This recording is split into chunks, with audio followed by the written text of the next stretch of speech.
Hey guys, hope everybody's having a good weekend. I am sitting outside in my hammock in my backyard because it's such a nice day out today. But I wanted to share a quick story of something happened this week. So Thursday I got a call from a homeowner. He has a property right around the corner from me and he has multiple units on it that he needs to rent out. So he was looking for an agent to list them for lease. So of course, when you get a call from somebody you don't know, you want to vet it, make sure it sounds legit, that he's real. And it all did add up to a real opportunity. You got to know the guy. He turns out he went to school where my daughter goes to school. It was great. I was like, this is awesome. So I told him to give me a day. I want to run comps. I want to talk to him about pricing, put together a leasing agreement. And then tomorrow we can decide to move forward. But I slowly started to get suspicious that this was not a very good opportunity with this person. Immediately he was requesting I do things that, even if I was his realtor, were not what I would do. He wanted me to go over and get the keys from the general contractor when we hadn't even signed a lease agreement yet. And then the next day, he asked me if I could get the keys from the contractor, leave them under the mat for the gas company because one of the tenants in one of the properties, their dryer broke and their clothes were all wet. So I'm like, I don't know about this. And I had to explain that, first of all, we're not working together yet. And even if we were, that's not what a realtor does. That's what a property manager does.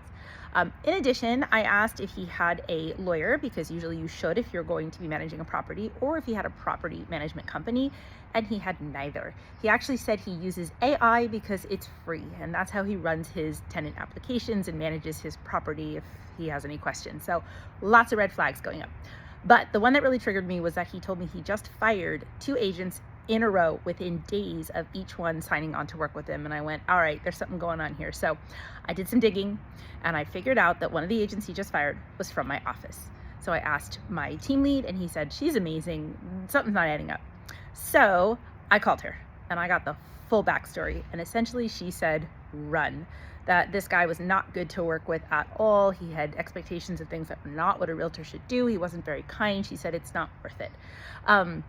So I did end up telling him also what my commission structure would be, which he did not agree to. He was trying to basically get me to come down and pay me half of what I was asking for. So with all that information, I made a decision that this was not the right opportunity for me.